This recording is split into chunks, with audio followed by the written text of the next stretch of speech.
handful of lamps would never be enough to map all the hollows where my bones remember having been. I say that to the jars as if they will answer, though they have always answered only with a small, patient blinking that keeps my hands from trembling. The night lays thick around the cottage like a shawl too heavy for a living shoulder. I speak loud then, because the jars deserve more than my whisper tonight. Why must I hold these lanterns like talismans for a century's worth of regrets? I want to fling the lids off and let the fireflies unlearn their duty.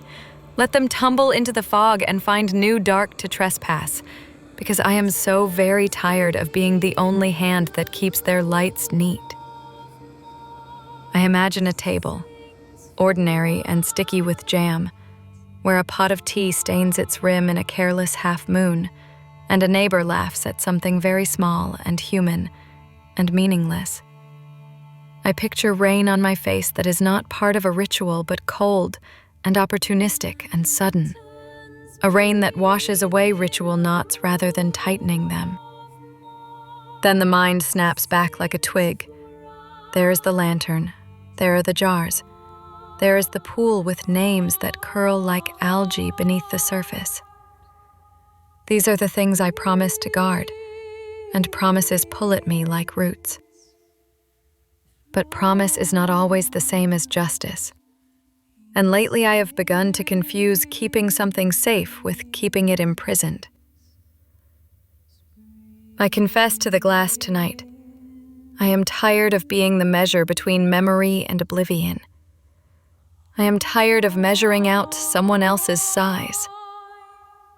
You do not understand, I tell the lantern. This duty has become a weighing scale in which my own small joys are always the thing to be sacrificed, so that something larger does not tip. Centuries teach a kind of erasure.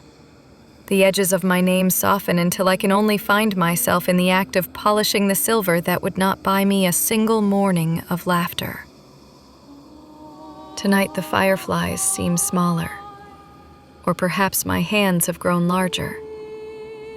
The world beyond the trees keeps making these soft noises as if it does not notice the unnatural exclusion of my footsteps.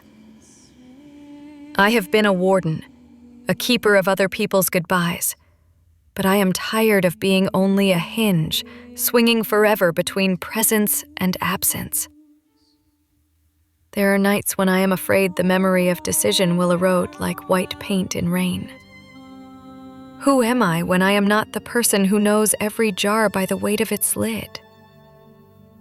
So tonight, I let my frustration be a ritual of a different sort. I string it like beads and count each anger until my fingers go numb, and the counting becomes a quiet that tastes like relief.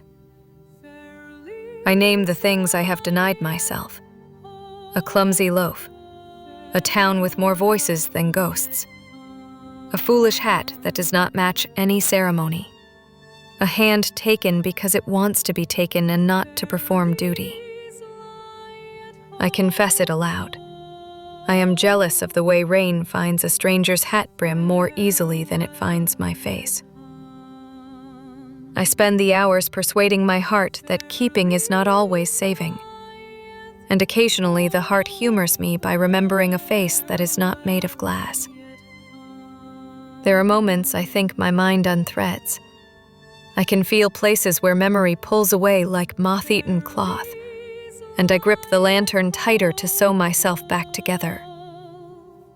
The pool below the willow holds my reflections, and all the names I've stitched into jars.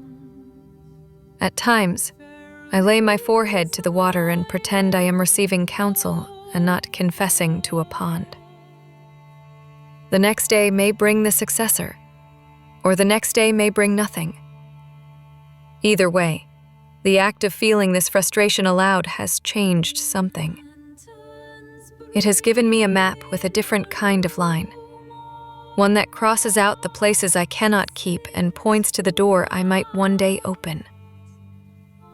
I am not yet brave enough to open it, but I am brave enough to plan to be brave. And that is something like courage when you have worn patience until it is thin. So I fold my anger into the ritual, not to entomb it, but to iron it flat into a paper I can put into the jar of future things, where it will keep its form without suffocating mine. There is still tenderness for the fireflies. They are not merely vessels of what I must release. They are also the small rebellion that once taught me how to hold light without burning it.